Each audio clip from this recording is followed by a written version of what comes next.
Hello and welcome back. DJ Vic Vapor with you.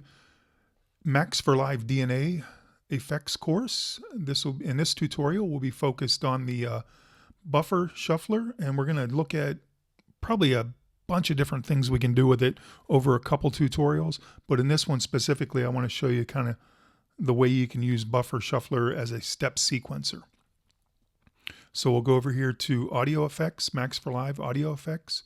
Scroll down and we'll get the buffer shuffler. There's buffer shuffler and then there's 2.0. I'm going to use 2.0 in this tutorial. I'm going to drag it down here and drop it onto our effects area.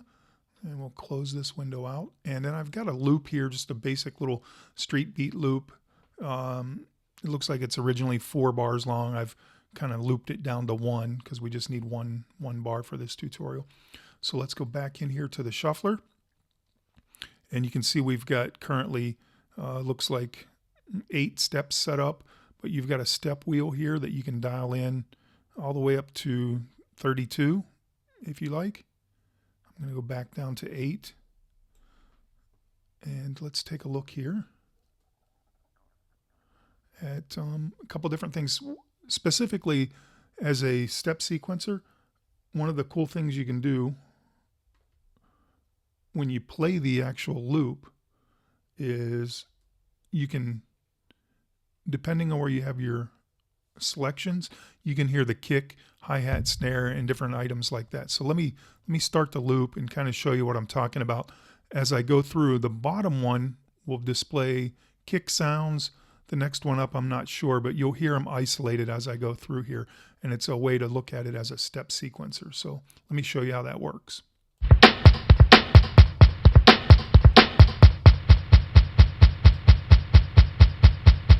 So there's the kick.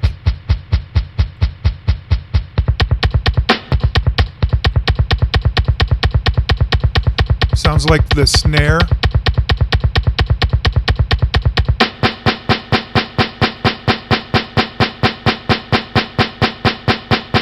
Actually, that one sounds more like the snare. I think the one before that was kind of like the stick part of it. So, but you get the idea. As you go up through here, each row is a different instrument within that loop.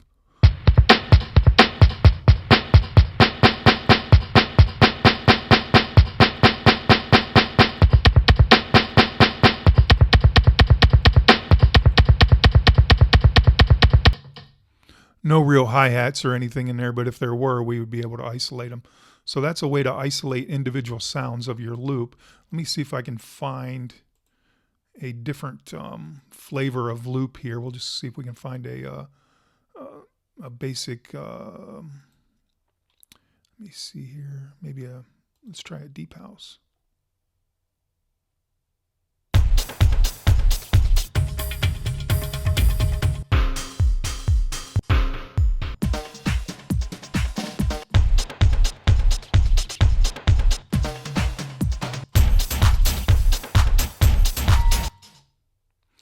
Let's give this one a try and see if we can isolate some unique sounds from it. Let's first put it in make sure we've got it in a 1-bar loop. Okay. So now, let's take a listen.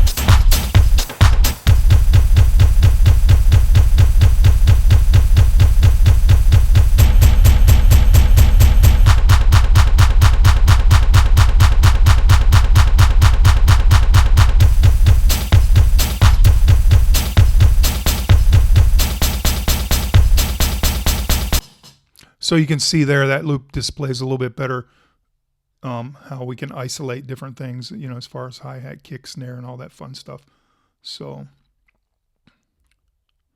let's see here. We've got our different patterns that we can select here. So we've got, like on this one particular pattern, we could essentially, you know, we can scribble through here if we like, and that's pattern 1. Then we can move over to pattern 2 and make a different scribble. Pattern 3, something completely different. And then we could assign these to a MIDI controller, or you could, you know, put them through a dummy clip or something where they could jump back and forth and you can play these different patterns. So let's take a listen to that.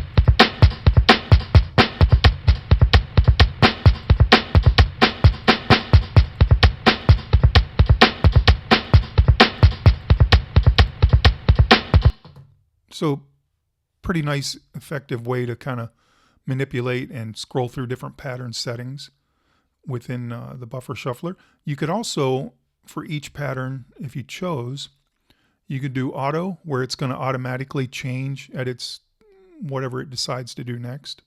So let's take a look at that.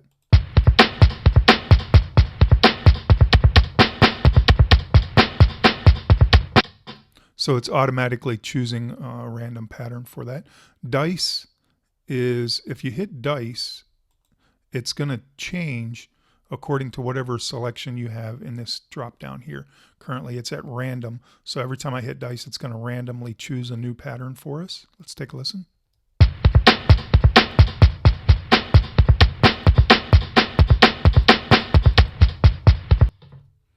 So again, we can choose, left, right, inverse, reverse, things like that, and it'll dice through those as see fit. You can always hit the reset button here and go right back to reset. And as far as any patterns you have selected over here, if you want to reset those, you have a reset button down below. You can reset any of the patterns that you've scribbled with. I'll put it back to pattern 1. Now another cool thing you can do is we've got different options right over here. We've got left, right, stutter, gate, pitch, shift. Some of these we'll go over in the next few tutorials, but let's look at the left, right stereo features and some of the things we can do real cool with that. So currently it's linked. If the square is selected, it's a linked, and now it's unlinked. So I'm just dealing with the left side of the stereo signal here. So let's hit something in a random fashion for the left, and then we'll select the right. Actually, I'll change the pattern, then I'll select unlink the right, and then I'll hit dice on the random. So now we've got 2 different patterns for the left and right stereo signal. So pattern 1, and we'll dice that one. Pattern 1 has 2 different ones for left and right, and pattern 2 has 2 different ones for left and right. So let's take a listen as I move back and forth to how the left and right stereo fields get kind of randomized and diced up a little bit. We'll try this deep house groove for this.